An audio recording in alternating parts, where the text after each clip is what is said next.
actually the best job. I was not one of them, that was fine.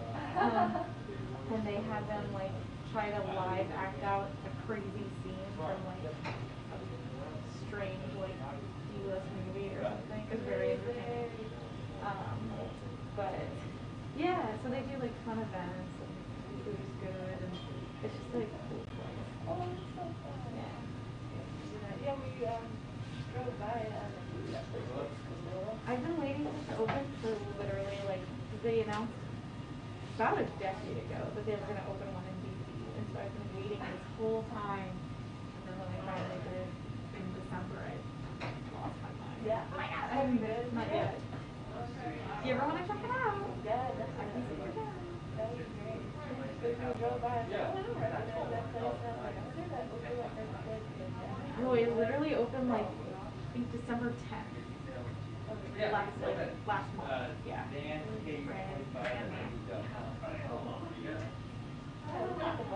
Is the inside, what is the inside look like? Is it like a movie theater? Yeah, it's just like a nice movie. I think they've got like 9 auditoriums from like 30 seaters to like a 250 seaters.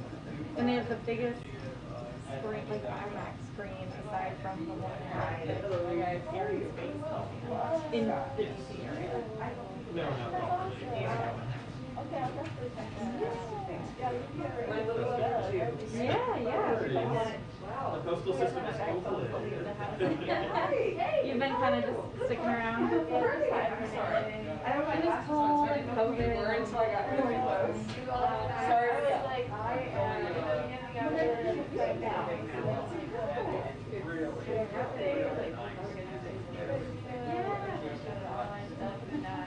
I was like, We did Zoom trivia for like maybe 2 months.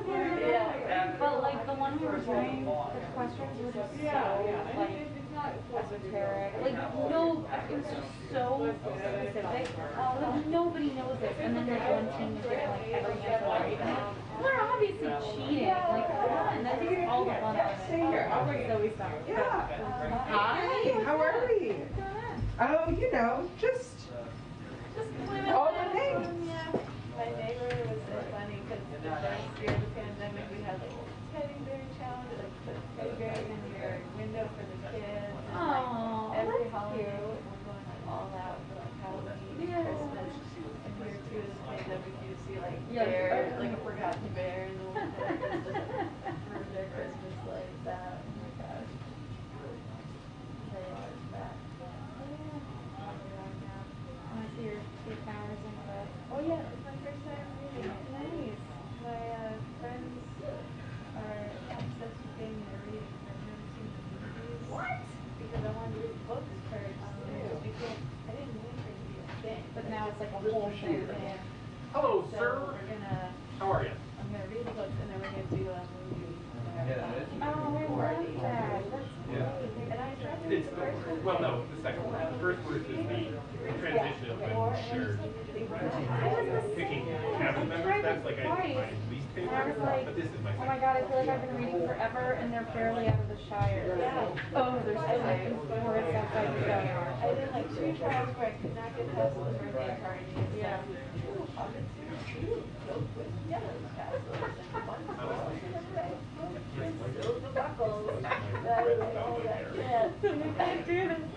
And then I got a little farther the third time, but what got me through this time was I did first I'm doing audiobook Kindle sync. So I got the audiobook and the Kindle. Interesting. Okay. And when I read on the Kindle, it would sync to the audiobook. Hi, Steve. That's really good. Yeah. No, let's just be done. We all know where this is I do have an audiobook. I was trying to remember. It's like I walk from here. It's 40-minute walk, so it's Very, very. yeah, so it's nice just to like you can walk and read. But like the sync Yeah, and so whenever I was changed like a really boring part, the audio was so good. The guy had like this nice little like,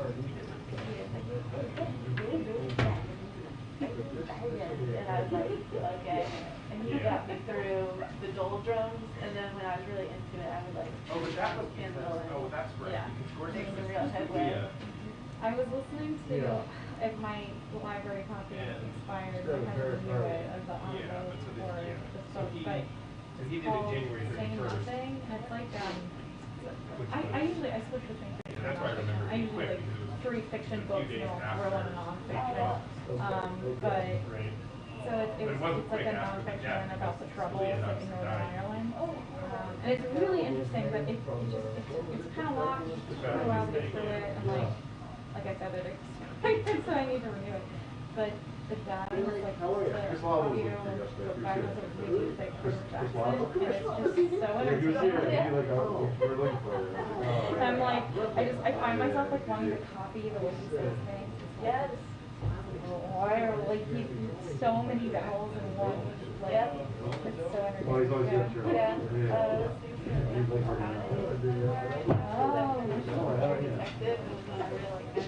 And that's happening in You get mad? I'm sorry. No, I get mad. Come on. I'm sorry. We kept seeing him. Yeah. Oh, yeah. They kept coming up and turning around, kept turning around. And someone was like, hey, what's going on with that? Fiction now. I think you're. I didn't realize it was when I downloaded it, but it's narrated by Carrie Mulligan, which is pretty cool. Whoa. Yeah. Yeah. Phenomenal. No, if she just narrates the audio. Oh, cool. Yeah, so it's like she's acting it out. Yeah. I love the last audiobook, which is part of the book I listened So I was looking back, and when That's been on my list when forever. Suter retired, it was like early in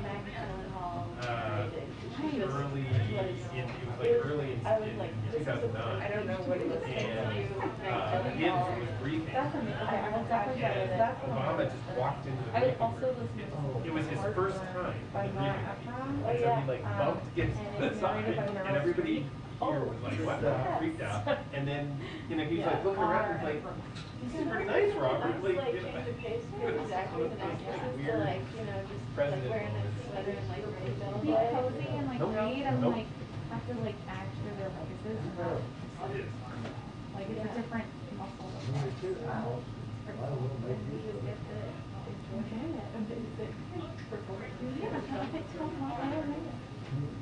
So do you have any travel coming up or? My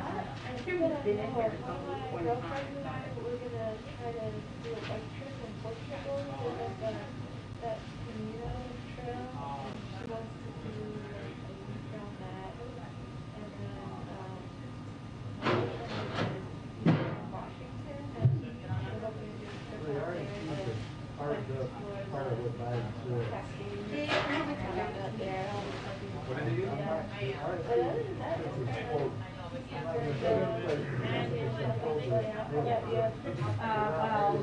I'm a bachelor party, but I mean, to be honest. 2-minute warning to briefing. 2-minute warning to briefing. Thank you. Yes, it is. I was like, what? I want to keep this, but where is it? I saved my stickers yet. This will come in handy somewhere. Well, technically, yeah. Well, good to see you. Let's get soon. Yes, that would be great. Alright, I'll see you later. Yeah.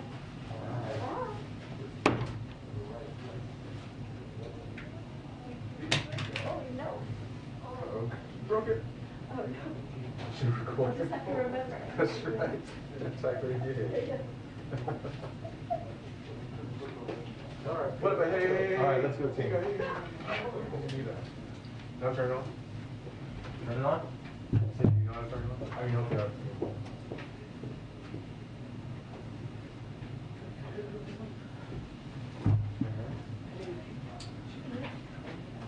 I know. I've seen all that. You need to get a test check. I know. Good to see you. Good to see you.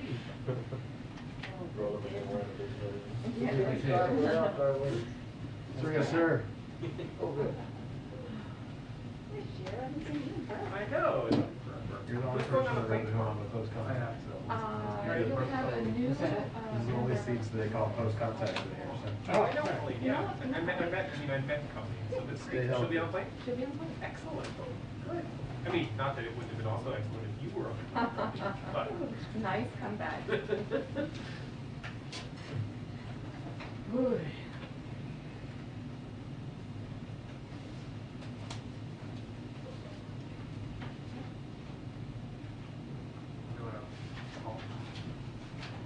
Well, I saw the advisory said his remarks start like noon or 12:30 or something, so my guess is maybe it's 9 a.m. or 9:30.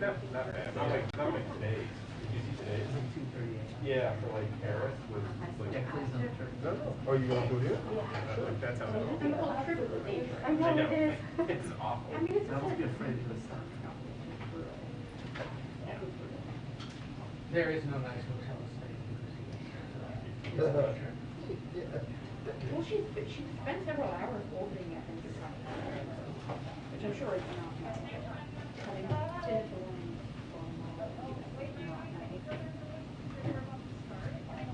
Nice place.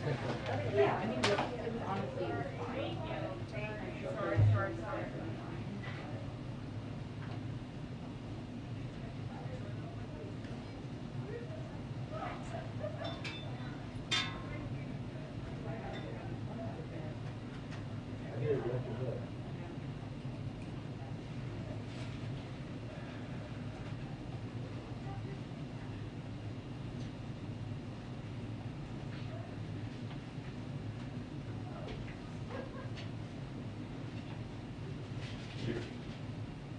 Five, 4, 3.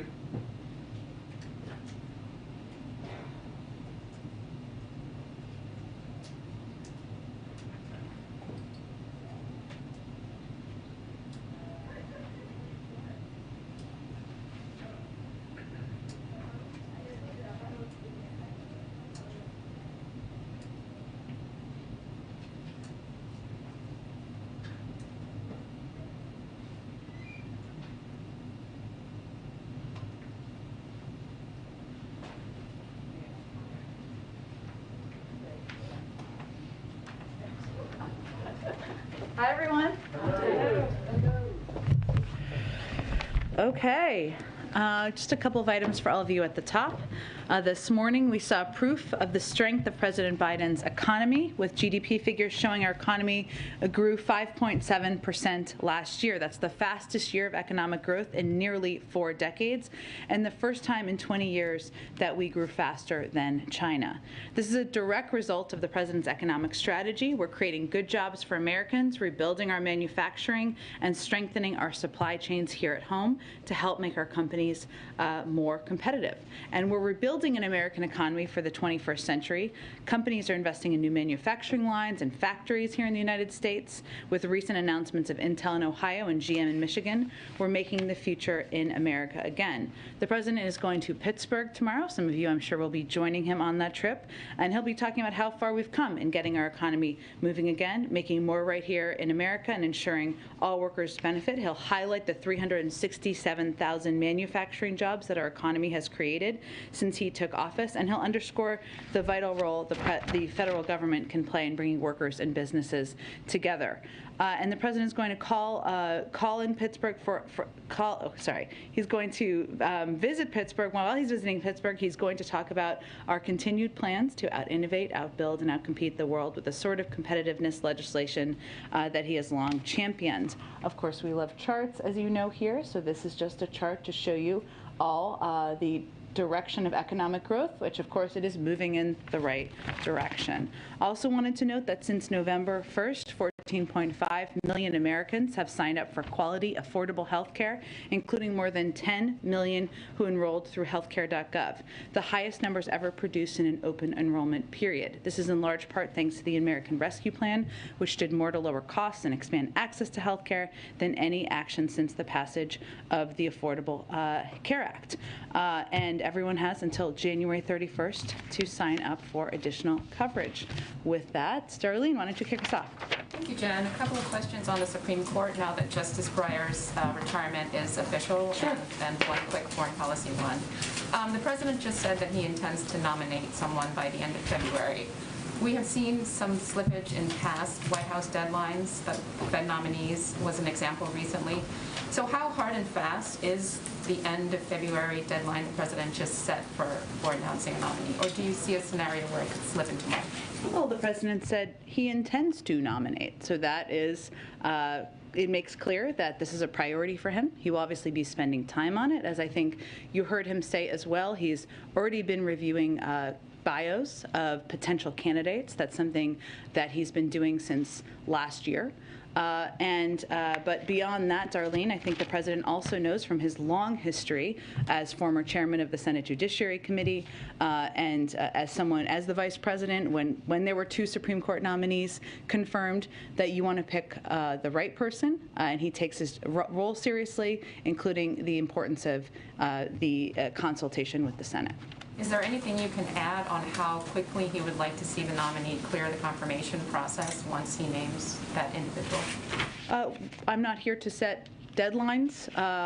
It is clear that the president's focus is going to be, as you heard him say, on the process of selecting a nominee, someone who will be qualified, who, as I think you heard him say, who will be worthy of the decency and excellency of Justice Breyer's legacy, somebody with character, experience, and integrity, and that will be a rigorous process. But that is the next step in the process. And of course, beyond that, he will be working closely with Chair Durbin, Ranking Member Grassley, and other members of the Senate Judiciary Committee to confirm the nominee as expeditiously as possible. One more on that before the quick foreign policy question. He said at the news conference last week that he kind of underestimated the level of GOP pushback to him and his agenda. And we all think that his nominee will not be spared any pushback. So how interested is the president in a bipartisan confirmation vote for the nominee, or would he be open to a Democrats-only confirmation vote? Well, Darlene, as you heard the president say directly, he's going to work in good faith with senators of both parties. And there are historic parts of these processes that include the advice, receiving the advice, welcoming the advice from members of both parties, and that's something he certainly intends to do. As you heard him say, I expect we'll have more details on what that will look like in the coming days. And he's also grateful to the Republican members who have already indicated they plan to work with him. But I think we also should be clear about some of the games that we're already seeing indications of out there. We have not mentioned a single name. We have not put out a list. The president made very clear he has not made a selection.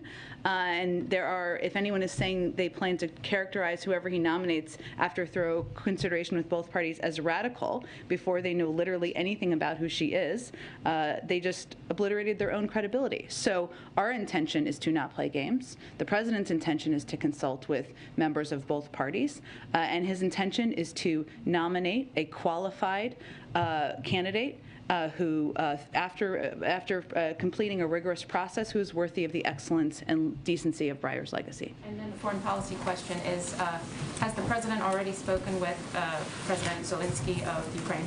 It's happening this afternoon shortly, and I expect we'll have a readout of that as soon as it happens. Sure, go ahead. Who here at the White House is helping the president to sort of lead this search effort? Is this Ron Klain who's helping him go through this process, and would he then be the person to kind of shepherd the nominee through the Hill process as well, through meetings and such? Sure. Well, first, the vice president will play a central role in this process, and the president intends to consult with her very closely. Obviously, she has a long history as a former attorney general, as a member of the Judiciary Committee, and he respects her opinion greatly. In addition to the vice president, Ron Klain will, of course, play a role. Dana Remus, Cedric Richmond, Paige Herwig, who's a member of our counsel's office, and Louisa Terrell. As has been standard in the past, we would anticipate bringing in additional expertise from the outside to advise during the confirmation process. Would expect we would have that team in place prior to a selection, but that is not finalized at this point. And now that we have heard the president speak publicly about this, I wonder if you can take us sort of back maybe a little bit in time. When did the president first learn of Justice Breyer's intent to retire, and how was he informed? If you could just explain a little bit of the backstory. Sure. Well, first, as you heard the president say, and you've heard us say, this was Justice Breyer's decision to make on his own timeline and through his own conditions he determined. So we aren't going to lay out more specifics from here in terms of when the president was aware. The president, I can tell you that Justice Breyer hand-delivered the letter to the president this morning that you saw released by the Supreme Court, and that was the formal notification from Justice Breyer. And I asked you about this yesterday, just wondering if you had a chance to look into it, just confirming, is it the White House's view that the Vice President does have the authority to break a tie in a Senate confirmation? I know you asked me that. I know there was historic precedent on that front, but I will double check and see, and I'm sorry, I apologize for not getting back to you on that. Go ahead, Ed. Just wanted to clarify one thing you said to Darlene, that he's been reviewing bios of potential nominees since last year.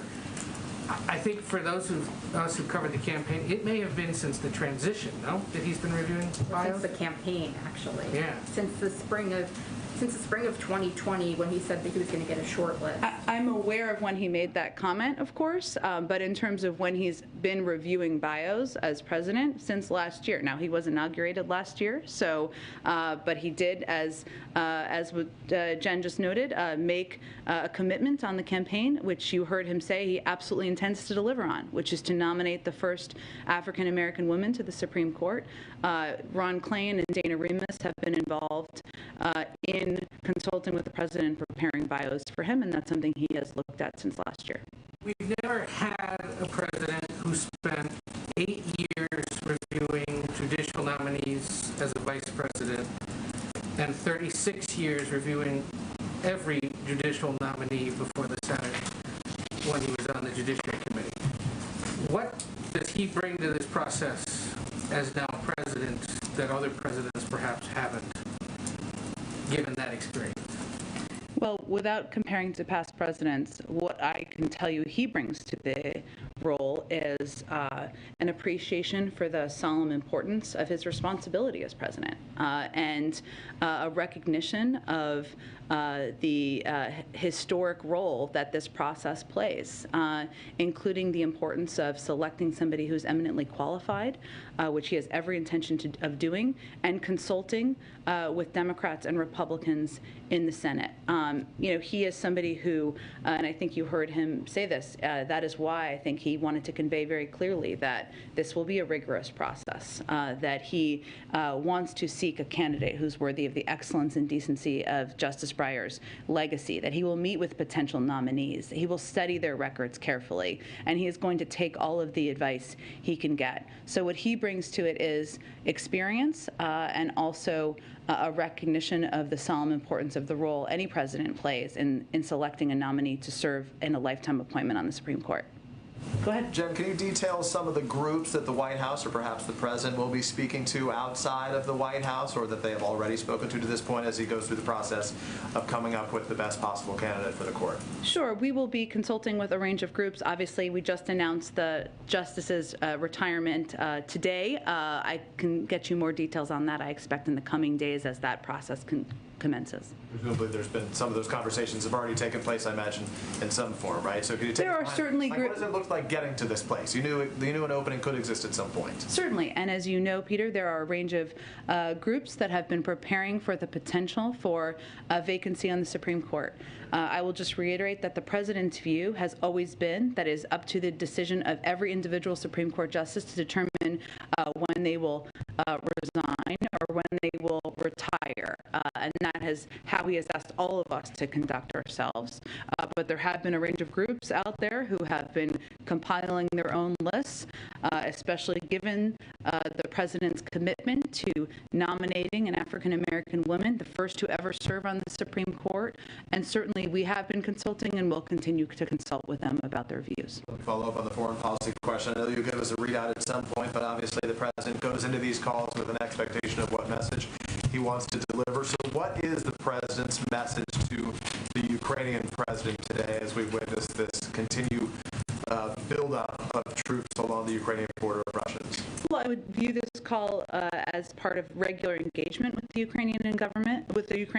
This will be the third time the president and President Zelensky have spoken in just the last few weeks since December. They'll discuss the latest diplomatic and deterrence efforts with Russia. The president will reaffirm the United States' commitment to supporting Ukraine's sovereignty and territorial integrity, and our commitment to nothing about Ukraine without Ukraine. But this is more of a check-in call than it is a call where there is a specific announcement being delivered. Has the White House changed its assessment? Has the Biden administration changed its assessment that a Russian invasion is imminent? Well, I would say that we have said since last week that we have seen preparations and buildup at the border, and that an invasion could come at any time. Our assessment has not changed since that point. And then can you just talk about, last thought on this topic, which is one of the complicating factors here is that Russia is now surrounding Ukraine from a variety of different places, right? They're not just on the east, they're on the north, they're on the south as well. They're in Belarus. So can you describe how that complicates the decision-making process now, or what challenges that poses for you, and just the fact that they are now in a third country in Belarus, what message that sends to the United States? Well, I would say there's a couple of ways we look at that, Peter. One is, as you know, we're continuing to strongly encourage U.S. citizens who are in Ukraine to depart Ukraine because we watch closely, and while we don't and we're not predicting what President Putin may do, we certainly are watching closely the buildup of tens of thousands of troops on the border, and also the fact that we want to ensure there are ample ways for American citizens to depart Ukraine should they decide to leave Ukraine. We're certainly encouraging them to do that.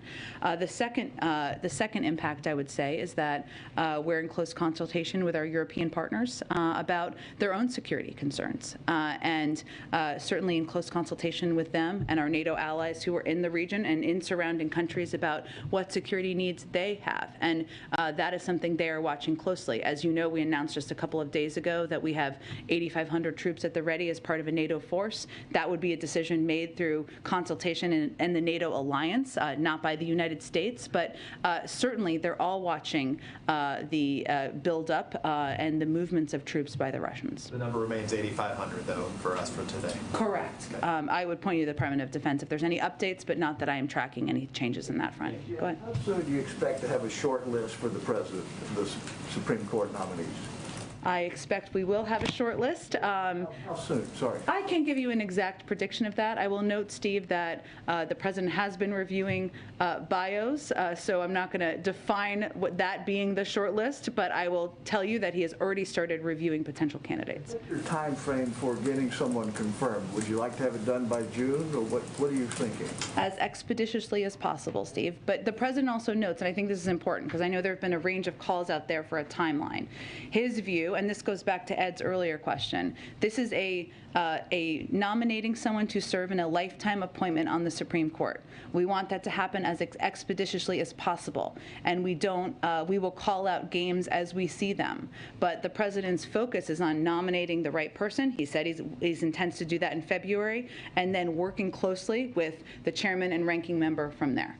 Do you expect him to only consider sitting judges? Well, the president believes that sitting judges can make excellent justices, but he does not believe that is a prerequisite. Last thing on Ukraine, Russia says it needs time to review their U.S. response to their demands and will not rush to conclusions. Is this a thawing at all, or is this a positive thing? What's your interpretation? Well, I think, as you've heard our Secretary of State and our National Security Advisor and others convey, we don't know if the Russians are playing games on diplomacy. We hope not. And our intention, we are certainly pursuing diplomacy with a level of seriousness and an intention in leaving that door open and pursuing that path should they be open to it. But they have conveyed they're reviewing what was sent to them, and that's a part of the diplomatic process. And as you heard our Secretary of State say yesterday, he anticipates he'll speak with his counterpart, Foreign Minister Lavrov, soon. Go ahead. I noticed today David Axelrod tweeted out a series of votes for previous Supreme Court nominees that were nearly unanimous in the Senate. And the president The glory today, days. right, the president seemed to sort of lament the current sort of environment that he's operating in that in his remarks just now. Have you talked to him about that? And is there, this sort of gets to an earlier question as well a little bit, but is there a desire on his part to try to find a way to pick someone who could have the broadest possible appeal, and what's his sort of attitude about, after all these years he's pursued the presidency, he's been the vice president, now this is his one opportunity to do this, and he's in this moment in Washington where, that's very unlike the environment that he spent most of his career in. That's true, and he is not naive to that, and you heard him speak about this broadly at the press conference last week as well. But I would also note that last year, President Biden won confirmation of the most judges in his first year in office of any president since President Reagan. He's won confirmation of the most lower court judges in the first year of a presidency since President Kennedy. He has nominated and confirmed more African-American women to the circuit court ever in history. The number 8 that he has nominated and confirmed is more total than ever in history. So I would note that even in the environment we are living in, a divisive environment at times, where if you take voting rights, for example, where I know I've said this a lot, but it's a good example, 16 senators who have supported voting rights in the past don't support it now, we have still been able to make historic progress on moving forward judicial nominees. His intention and his focus is not on navigating out the legislative game playing. It is on selecting and nominating an eminently qualified African-American woman to serve on the court. And he will work closely in good faith with Democrats and Republicans on the process to consult them in advance and then to move through the confirmation process. But that is how he's going to approach it. And the question of whether or not that person could earn support from Republicans isn't likely to be an influencing factor as he picks among the possible qualified candidates? Well, I don't think we should buy into that game playing, and I don't think the president believes that. If you look at what the president has committed to, nominating the first African-American woman, it's been over 230 years, as we know, since the Supreme Court came into being. A black woman has never served on it. And the president's view is that anyone who's saying that that's not possible, or we can't find the most eminently qualified person, that's ludicrous. I mean, that's suggesting that black women should not be a part of the most important court in our nation, that there aren't black women who have distinguished themselves by rising to the top of the legal profession with the strongest credentials imaginable. There are. Many of you are reporting different lists of names of many potentially qualified candidates.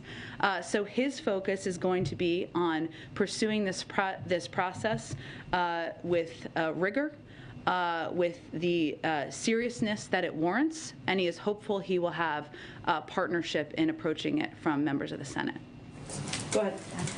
Just to put a little bit of finer point on what you just got to at the end of that. There have already been conservative commentators talking a bit about why a black woman that's to commit to that is reverse racism or some kind of signaling, of virtue signaling or something like that. What do you say to people who are saying that that is, an inappropriate way to set out prerequisites for who he's going to choose? Well, first we'd say that the fact that no black woman has been nominated shows a deficiency of the past selection processes, not a lack of qualified candidates to be nominated to the Supreme Court.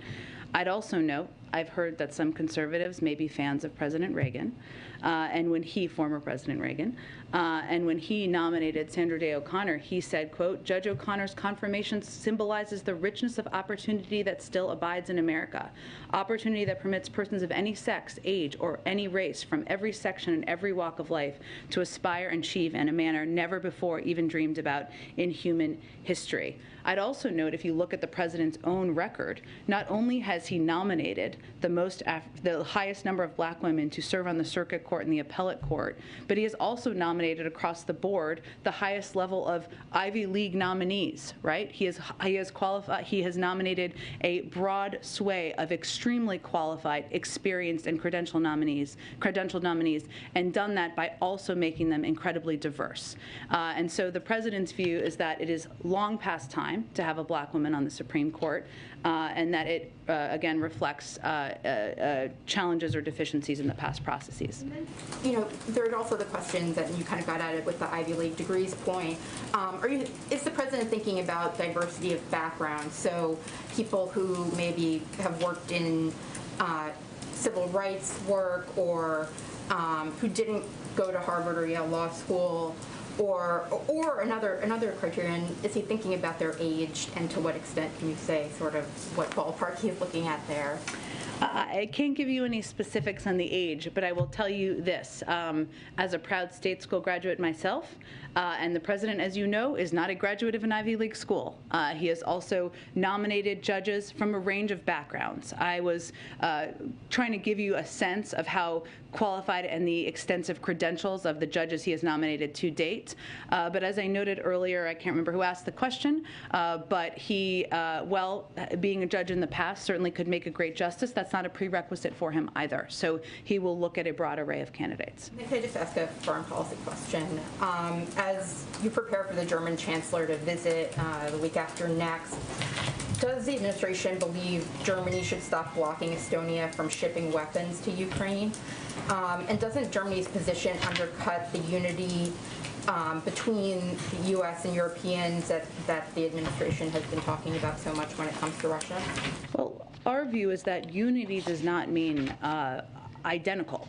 And that there are a range of capacities, capabilities, legal authorities that different countries have.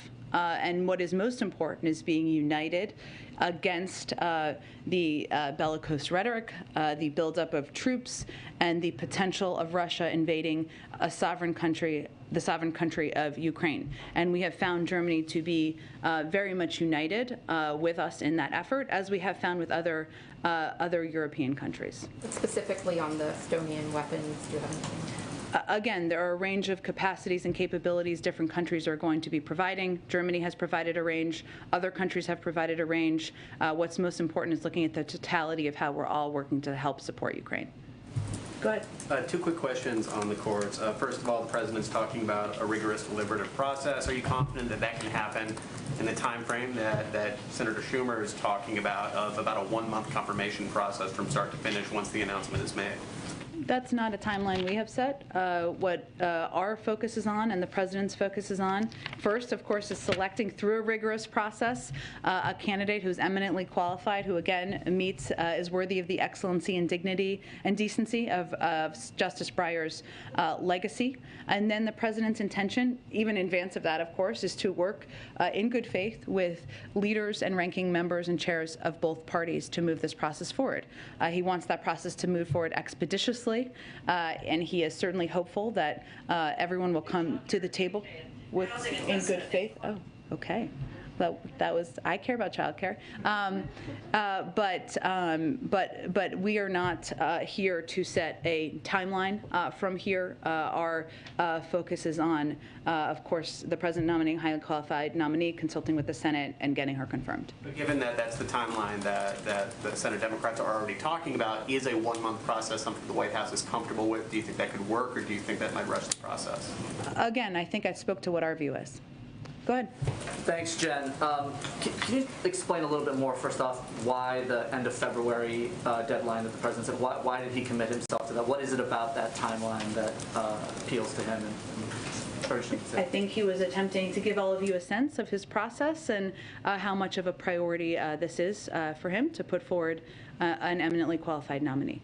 And looking backward, before today, when was the last time that the president spoke with Justice Breyer? I'm not going to get into details of his conversations or engagements with Justice Breyer. Again, it was Justice Breyer's decision to retire, and if he wants to speak to any conversations or his process or notification process, he can certainly do that. Can you say, I mean, have they spoken within the last couple of months? Have they spoken several times over the last year? I appreciate your effort, but we are going to leave that to Justice Breyer to outline should he decide to. And a question on a different note, the Biden administration has approved more oil and gas drilling in its first year than the Trump administration did. In its first year, it set a record for the largest offshore lease sale last year in the Gulf of Mexico and is now preparing several other major lease sales. Can you explain why this administration hasn't done more to curb fossil fuel production on public lands and waters? There are allies in the environmental community who say, look, there are other levers you could pull to accomplish more of this. Well, I would first say we have an entirely different policy from the Trump administration on addressing the crisis, the climate crisis, which I'm not even sure that they acknowledged, certainly not in the same way that President Biden and our entire team has. And we've taken a range of steps, including in advocating for a historic investment in addressing the climate crisis that we are still working to move forward in Congress, but we've taken a range of additional steps beyond that. As you know, Sean, I think, and just to be on the level with everybody, a big part of that is because of court cases and legal challenges that have made it impossible for us to stop many of these leases, and that is the reasoning for it. But I understand what you're saying on the legal challenge, but I mean, some climate activists say that there are other ways, either through reopening the environmental review process for proposed lease sales, delaying them, canceling them outright. Like, there are other levers that can be pulled, even in the face of those court challenges. Well, I would say a court challenge is a significant barrier to implementing our intended policy, and that is, of course, not consistent with our policy, keeping many of these open, but we have an obligation to, of course, abide by the law. I would note that there are also a range of steps that we have taken to address the climate crisis that go far beyond legislation and certainly beyond the challenges we have because of those posed by the court challenges, including tackling super pollutants, phasing down hydrofluorocarbons, rallying the world to focus on methane in Glasgow. This summer, we stood with auto workers and America's big car manufacturers to roll out plans to boost electric vehicles. We put America on track for one of every 2 cars sold to be zero emissions within the decade. You heard a lot of CEOs yesterday speak to how important addressing the climate crisis is even to their industries. That's something the president is committed to. So I don't think our approach could be any more starkly different from the approach of the former president. Go ahead.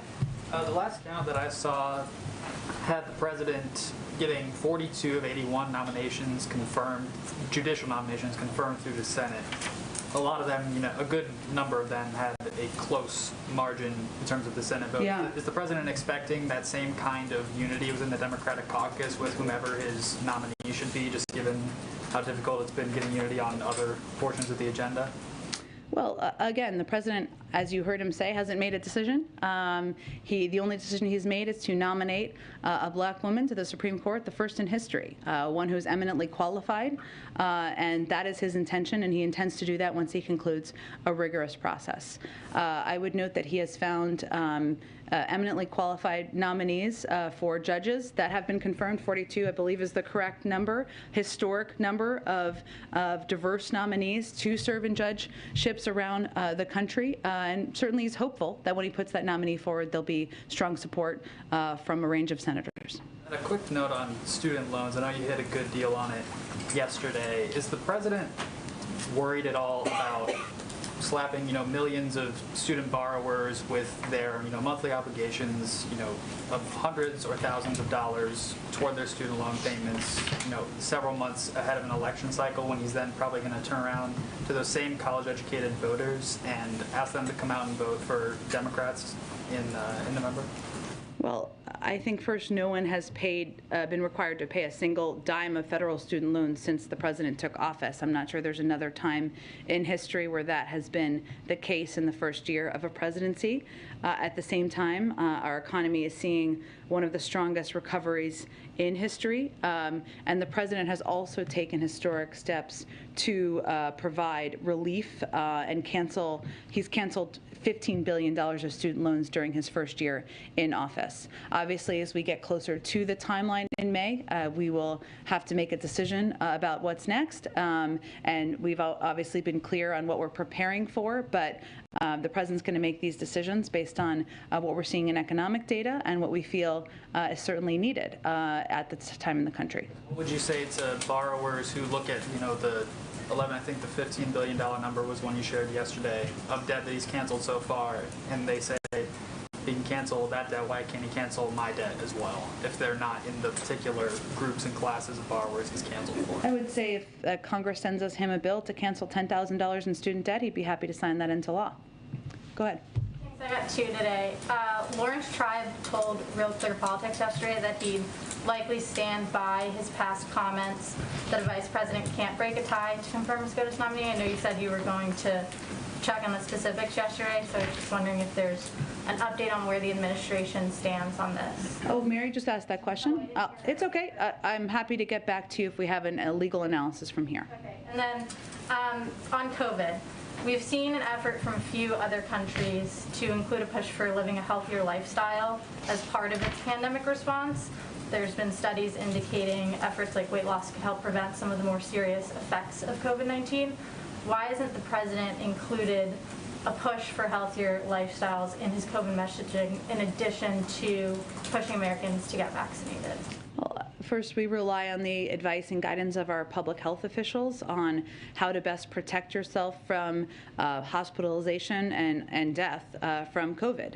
And we know that the most effective steps anyone can take are to get vaccinated, get boosted, wear a mask.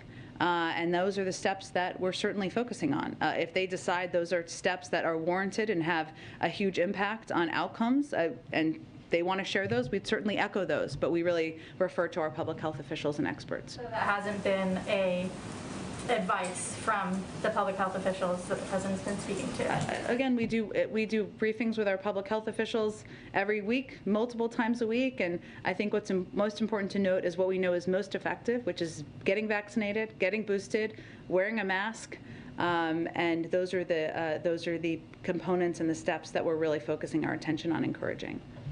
Go ahead. Thank you, Jen, so much. I have a quick follow-up on Peter's question and then two more, if I may. If the United States and Ukraine are so close together, working together in close coordination, why does the White House say an invasion is imminent and Ukraine say it is not? Well, I think I just said that our assessment is the same as it was last week, which is that we're watching, obviously, tens of thousands of troops build up at the border. We can't get in the mind of President Putin, but obviously an invasion could happen at any time. But we have not made a prediction of that. The president has not made a prediction of the timing. And again, we'll let others assess what tens of thousands of troops at the border means. And yesterday, Ukraine and Russia sat down for the first time in a long time, along with France and Germany, without the United States, and they agreed to keep the ceasefire in eastern Ukraine and talk again in 2 weeks. Does the White House believe they can bring peace without the United States being involved in the talks? Yeah, we fully support international efforts, including the Normandy format, which is what you're referring to de-escalate the situation and negotiate a diplomatic resolution to the Russian-led conflict in eastern Ukraine. We stand ready to support any sincere efforts at progress from all sides, and of course this is a positive step. One more, Jen. Besides the crisis in Ukraine, this week alone, ISIS launched the biggest attack in Syria in years, beheaded a police officer in Iraq. In a video again, the UN chief said Afghanistan is hanging by a thread. People are starving and freezing after the United States left the country. So is this what American leadership or America back look like? And can you say this is a winning foreign policy? There was a lot racked up in that question. What is your question exactly? I'm asking, we see things happening with ISIS that we haven't seen in years, launching big attack in Syria, in Iraq. We see people in Afghanistan hungry, starving, freezing. In the United States, I'm asking, yesterday you were asking the question, what happened the last year, after 1 year president in office, in foreign policy, and you say America is back. So my question is, just yesterday we saw so much happening in the world. Is this what American back means? Well, ISIS has been a terrorist organization for many years, through the course before President Biden took office. They've been terrorizing people for many years. That is not new as of the last year. And we have spoken out about that at every time when it has been appropriate to do exactly that. I would say the president's role over the last year, as I've talked about a bit in here, has been rebuilding our relationships around the world that have been were frayed during the prior 4 years, reminding other countries around the world that we are a reliable partner, a reliable ally, and the fact that we have had more than 100 engagements with countries around the world at a range of levels and formats as we look to the aggressive behavior of Russia speaks to that, speaks to it doesn't happen by accident. That's why we have a united front as we're looking at the potential actions of President Putin. So I think that speaks to the work the president has done over the past year. Go ahead. A question about Brazil very quickly, our country. So the White House says Brazil is a strategic partner in the hemisphere, but so far, 1 year after in office, President Biden hasn't spoken yet with the Brazilian president. I wonder why that conversation is still, I know there is a lot of other priorities, but why just completely ignoring this conversation with Brazil? I know that Brazil is pushing to have this conversation. Well, our Secretary of State, our chief diplomat, spoke just a few weeks ago with his counterpart about our shared priorities, including a need for a strong, united response against further Russian aggression against Ukraine. We're obviously consulting broadly across the board, and so I think that certainly is an appropriate, very high-level engagement, and when there's a call with the president, we'll let you know. Go ahead. I think we're moving on. Go ahead. Thank you, Jen. My question is more on the human element of what's happening in Ukraine. In 2014, after Russia invaded Crimea, more than 1 million Ukrainians sought asylum in neighboring countries. Ukrainian diplomats in Europe are now saying that if Russia invades now, that there will be many, many millions more. What preparations are being made to work with the EU to alleviate this potential refugee crisis? Is the U.S. considering allowing Ukrainians to enter the country without a visa, or is it even just material support for potentially housing and feeding millions of Ukrainians who are going to be displaced? Well, I would say you touched on this a little bit in your question, but since the conflict began almost 8 years ago, we have provided, there has been huge humanitarian challenges in Ukraine. Most of the needs are in the easternmost regions, of course, bordering Russia, including Donetsk and Luhansk, where fighting along active front lines have resulted in civilian deaths and injuries and damage to civilian infrastructure, including critical water supplies. That's already been happening over the past several years, and obviously COVID-19 has exacerbated that.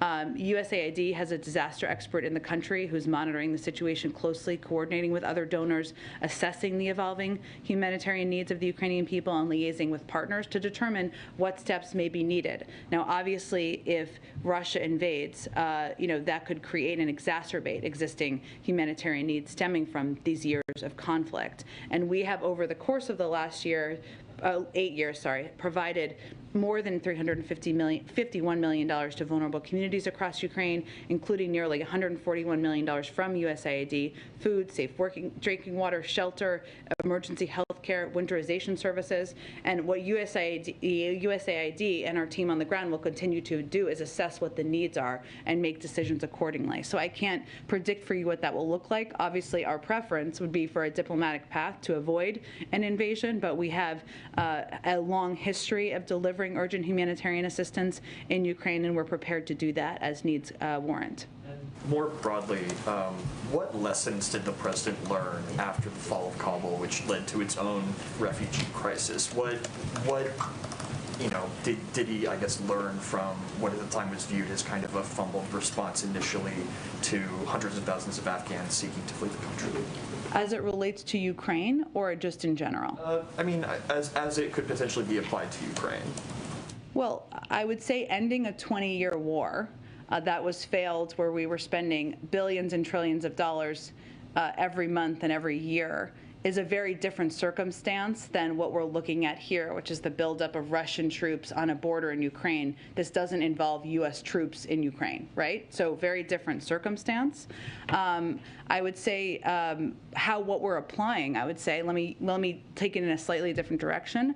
What the president has learned from his time in the foreign policy world and working on global diplomatic issues over the past several decades is that it's imperative to to work closely with your partners and allies and approach it from a united front, that we need to contingency plan and have a range of options, even as we're leaving the door open to diplomacy, which is certainly always the preferred path, and I think that's what you're seeing him do now. And that as it relates to Russia, which is a very different entity, of course, than what we were dealing with in Afghanistan, that the unending ability and capacity for the country to, and the leadership, I should say, to spread misinformation, attempt to lay the predicate for an invasion is something that we have to be quite mindful of. That's a very different circumstance, but certainly he leans on and his decades of experience in foreign policy.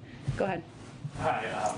Yesterday, Senator Schatz, who chairs the Senate Indian Affairs Committee, wrote to the president asking him to commute the sentence of Leonard Peltier, a Native American activist who was convicted of murder in a very controversial trial about 4 decades ago. Is that something the president is considering or taking a look at this time? I don't have anything to predict for you on that front. Jen, I think we have to wrap up, everyone. Thanks so much. Have a great day. We'll see you tomorrow. Thanks so much. Okay. Everyone have a good day. Thank you, everyone.